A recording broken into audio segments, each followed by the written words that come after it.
پوری امت کا اس بات پر اتفاق ہے کہ 22 رجب کو حضرت امیر معاویہ رضی اللہ تعالی عنہ کا انتقال ہے۔ حضرت امیر معاویہ رضی اللہ تعالی عنہ کی بہن حضرت ام حبیبہ رضی اللہ عنہ آپ صلی اللہ علیہ وسلم کی نکاح میں ہیں، تو آپ کی وفات ہے 22 رجب کو، اس لیے آپ کی وفات کی خبر سن کر کے فتنہ پردازوں نے، شیعوں نے، تشیعوں نے آپ کی وفات کی خوشی کے اندر ایک گھر کے اندر رات میں جا کر کے انہوں نے دعوتیں اڑائی، انہوں نے جشن منایا، انہوں نے کھانا پکایا۔ 22 رجب کو 3 فون آئے میرے پاس، جناب آرزو خان صاحب کا، جناب اسراج خان صاحب کا اور جناب عارف خان صاحب کا۔ ان تینوں کا مشترکہ ایک ہی سوال تھا کہ آخر اس دن کو کیا ہوتا ہے، یہ کنڈا کیا ہے، کون سا تہوار ہے، اس کی حقیقت کیا ہے۔ میرے محترم بزرگوں، دوستو،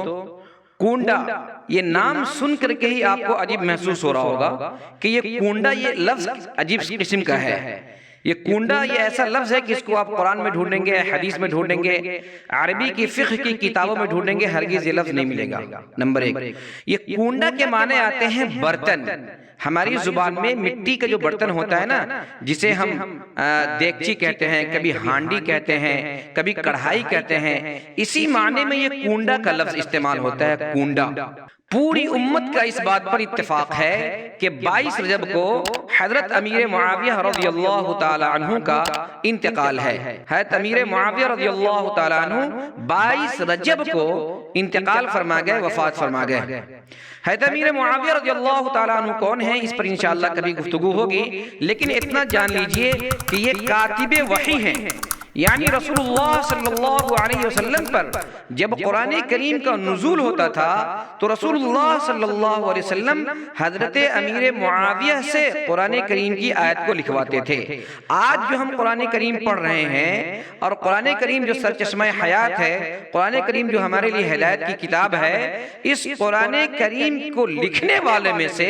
ایک صحابی حضرت امیر معاویہ رضی اللہ تعالیٰ عنہ بھی ہیں۔ حضرت امیر معاویہ رضی اللہ تعالی عنہ کی بہن حضرت ام حبیبہ رضی اللہ عنہ آپ صلی اللہ علیہ وسلم کی نکاح میں ہیں، یعنی حضرت امیر معاویہ اللہ کے رسول صلی اللہ علیہ وسلم کے برادر نسبتی ہیں، اپنی زبان میں کہہ لیجئے کہ سالے صاحب ہیں۔ حضرت امیر معاویہ کی بہن آپ صلی اللہ علیہ وسلم کے نکاح میں ہیں۔ حضرت امیر معاویہ رضی اللہ تعالیٰ عنہ کی بڑی فضیلت ہے۔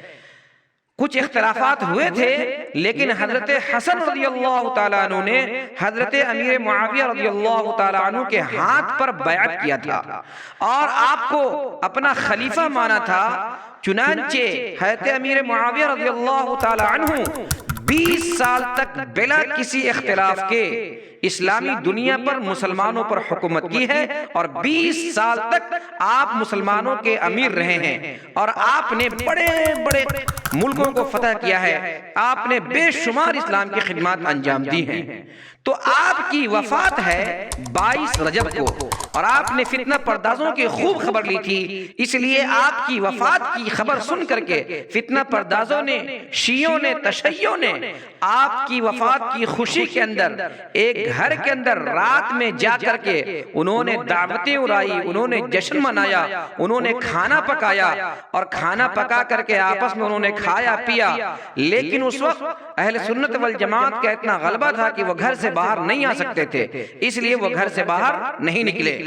یہی چیزیں رائج ہوتے ہوتے ہوتے ہوتے ہوتے ہوتے یہاں تک جانے میں یا انجانے میں یہاں تک چلی آئی ہے، اور آج بھی چند مسلمان میرے محترم بزرگوں، دوستو، صحیح علم نہ پہنچنے کی وجہ سے وہ لوگ کنڈے کی عید بناتے ہیں، کنڈے کا تہوار بناتے ہیں، کنڈے مناتے ہیں، کنڈے کے نام پر فاتحہ کرتے ہیں، کنڈے کے نام پر جو کام کرنا ہوتا ہے وہ کرتے ہیں۔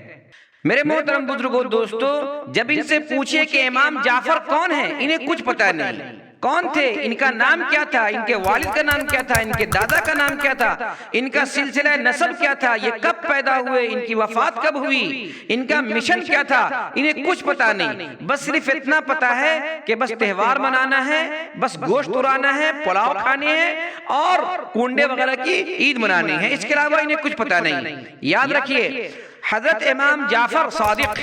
یہ حضرت حسین رضی اللہ تعالیٰ عنہ کے پر پوتے ہیں، ان کا سلسلہ نسب حضرت حسین رضی اللہ تعالیٰ عنہ سے ملتا ہے۔ حضرت علی کے بیٹے حضرت حسین اور حضرت حسین کے بیٹے حضرت علی کے بیٹے محمد باقر اور محمد باقر کے بیٹے حضرت امام جعفر صادق، ان کی ولادت شوال کے اندر، اور بعض لوگوں نے کہا ربیع الاول کے اندر، اور بعض نے کہا رمضان کے اندر ہے، اور ان کی وفات بلا شک و شبہ کے شوال کے اندر ہے۔ نہ ان کی ولادت ہے رجب کے اندر، نہ ان کی وفات ہے رجب کے اندر، پھر کس طرح سے ان کے نام پر فاتحہ کیا جائے گا رجب کی 22 تاریخ کو؟ اگر مان لیجئے بفرض محال کہ ان کی ولادت یا وفات یا کچھ بھی 22 رجب کو ہے، تو میرے محترم بزرگوں دوستو، فاتحہ کرنے کا یہ کیا طریقہ ہے کہ چھپ کر کے کیا جائے، دکھا کر کے نہ کیا جائے، رات میں کیا جائے، دن میں نہ کیا جائے، گھروں کے اندر کیا جائے، گھروں سے باہر نہ کیا جائے، پھر ان کے کھانے کے بعد جو چیزیں بچتی ہیں اس کو بھی باہر نہ پھینکی جائے،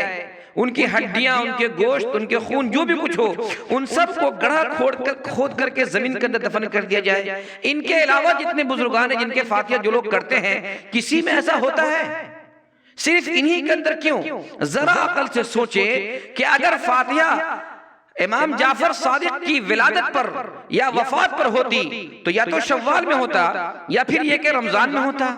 لیکن نہیں، 22 تاریخ کو اتنا بڑا ثانیہ ہوا کہ سیدنا امیر معاویہ کی وفات ہوئی، لیکن وہ افسوس کہ ہم نے کبھی بھی اس کی تحقیق نہیں کی۔ تو آپ تمام حضرات جو کنڈے منانے والے ہیں، ان سے عاجزانہ، مخلصانہ، مؤدبانہ درخواست ہے کہ آپ کنڈا منانے سے پہلے اپنے علماء کرام سے رجوع کریں، ان سے پوچھیں کہ 22 تاریخ کو آخر کیا واقعہ رونما ہوا تھا۔ اگر وہ یہ کہتے ہیں کہ امام جعفر صادق کی ولادت یا وفات ہے تو آپ ان سے حوالہ مانگیں کس کتاب میں لکھا ہوا ہے۔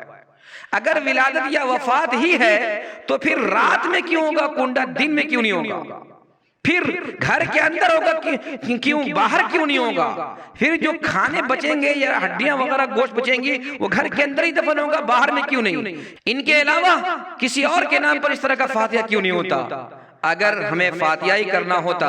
امام جعفر صادق کا تو امام جعفر صادق سے بڑے ان کے والد ہیں محمد باقر، ان سے بڑے ان کے والد ہیں محمد علی، ان سے بڑے ان کے والد ہیں حضرت حسین رضی اللہ تعالی عنہ، پھر ان کے والد حضرت علی رضی اللہ تعالی عنہ۔ تو اگر ہمیں ان کے نام کا فاتحہ کرنا ہوتا تو ان کے والد سلسلہ وار کرتے صرف امام جعفر صادق کا ہی کیوں، ان کے علاوہ اور کسی کا کیوں نہیں؟ تو میرے محترم بزرگوں دوستو، آپ حضرات سے انتہائی عاجزانہ، مخلصانہ، مؤدبانہ درخواست ہے کہ آپ سن کر کے کوئی کام نہ کریں، تحقیق کریں، خود بھی پڑھیں، پڑھ کر کے، دیکھ کر کے، سمجھ بوجھ کر کے کام کریں۔